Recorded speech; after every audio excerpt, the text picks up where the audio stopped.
नमस्कार दोस्तों, आप सभी को हमारे इस यूट्यूब साइंस लर्निंग चैनल में स्वागत है। यदि आपको हमारा यह वीडियो पसंद आए तो इसको लाइक, शेयर और सब्सक्राइब करना ना भूलें। आज से लगभग 2 लाख वर्ष पूर्व मानव का विकास हुआ। जिस प्रकार का व्यक्ति आज दिख रहा है, ऐसा विकास प्रारंभ में अमेरिका में हुआ था। जब व्यक्ति ने समाज में देखा कि कुछ घटनाएं हो रही थीं, जिसमें से उसने इन घटनाओं को सामान्यतः 2 प्रकार से देखा।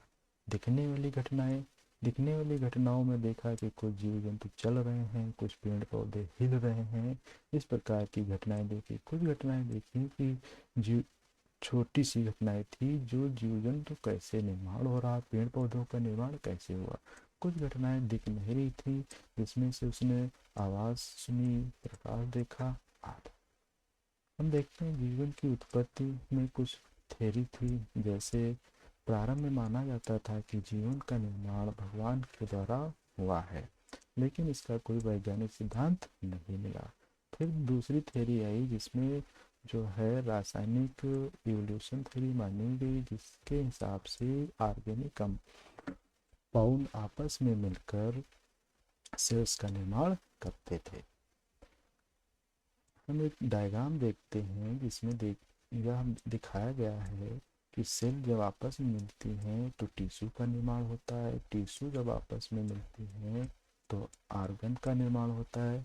जब आर्गन्स आपस में मिलते हैं तो आर्गन सिस्टम का, और आर्गन सिस्टम से ऑर्गेनिज्म का। हम इन सभी को एक के बाद एक देखते हैं। तो नंबर 1 जैसे सेल है, सेल का निर्माण कैसे हुआ? परमाणु आपस में मिले तो मॉलिक्यूल बने, मॉलिक्यूल्स आपस में मिलके मैक्रोमॉलिक्यूल्स, और मैक्रोमॉलिक्यूल्स आपस में मिलके ऑर्गेनील्स, और ऑर्गेनील्स आपस में मिलके सेल। इन सभी को हम एक के बाद एक देखते हैं। परमाणु क्या है? सभी पदार्थों की जो सबसे छोटी इकाई होती है उसे परमाणु कहा गया। परमाणु के केंद्र में एक भाग होता है जिसे नाभिक कहा गया है। नाभिक में प्रोटॉन्स होते हैं और न्यूट्रॉन्स होते हैं। प्रोटॉन्स पे जो होता है वह धनात्मक चार्ज होता है, और न्यूट्रॉन पे कोई भी चार्ज नहीं होता है। और इनके चारों तरफ घूमने वाले कणों को इलेक्ट्रॉन कहा गया। इलेक्ट्रॉन पे जो होता है निगेटिव चार्ज होता है। प्रोटॉन पे धनात्मक चार्ज तथा इलेक्ट्रॉन पे निगेटिव चार्ज या परिमाण में समान होता है। इसका पूरा हमारा परमाणु उदासीन रहता है। मॉलिक्यूल्स जो होते हैं वह जब 2 या 2 से अधिक परमाणु आपस में मिलते हैं तो मॉलिक्यूल्स का निर्माण होता है। मॉलिक्यूल्स 2 प्रकार के होते हैं, ऑर्गेनिक तथा इनऑर्गेनिक। मतलब अकार्बनिक यौगिक ऐसे यौगिक जिनमें कार्बन लगभग या सामान्यतः नहीं पाया जाता है, जैसे पानी है हमारा, अमोनियम क्लोराइड है आदि। इसी प्रकार से ऐसे कुछ यौगिक थे जिनमें कार्बन अधिकांशतः पाया जाता था, जैसे मीथेन गैस है, यूरिया है, फिनॉल है आदि। मैक्रोमॉलिक्यूल्स क्या होते हैं? मैक्रोमॉलिक्यूल्स जब कई प्रकार के मॉलिक्यूल्स आपस में मिलते हैं तो मैक्रोमॉलिक्यूल्स का निर्माण होता है, जिसका प्रयोगात्मक सिद्धांत मेलर एंड यूरी ने दिया, जिन्होंने सबसे पहले एक कार्बनिक यौगिक का निर्माण किया, जिस कार्बनिक यौगिक से मैक्रोमॉलिक्यूल्स बने होते हैं। मेलर यूरी का अगर एक्सपेरिमेंट की बात करें तो उनके विषय में यहाँ पे सब लिखा है कि उन्होंने क्या क्या किया। लेकिन मिलर यूरी एक्सपेरिमेंट में यह दिखाया गया कि यहाँ पे एक डिस्चार्ज ट्यूब होती है,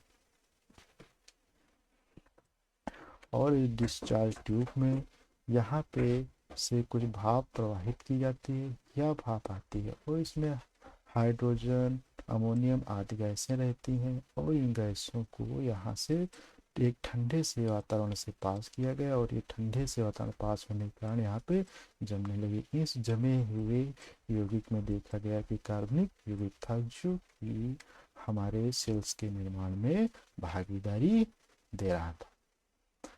अब देखा गया मैक्रोमॉलिक्यूल्स के कुछ उदाहरण, जैसे लिपिड्स होता है, प्रोटीन्स होता है, न्यूक्लिक एसिड्स होते हैं।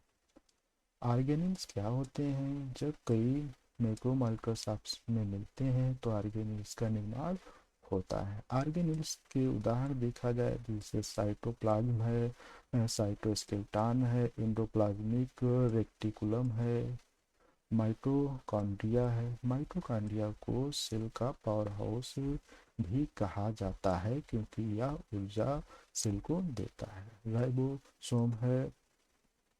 अब सेल को बात करें।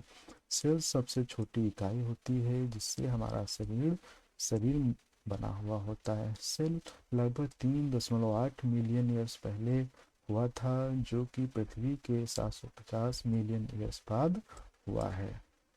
सेल जो है कई पार्ट्स रखते हैं। सेल कई भागों से मिलकर बने होते हैं जिन्हें हम ऑर्गेनेल्स कहते हैं, जो अभी हमने आगे पढ़ा।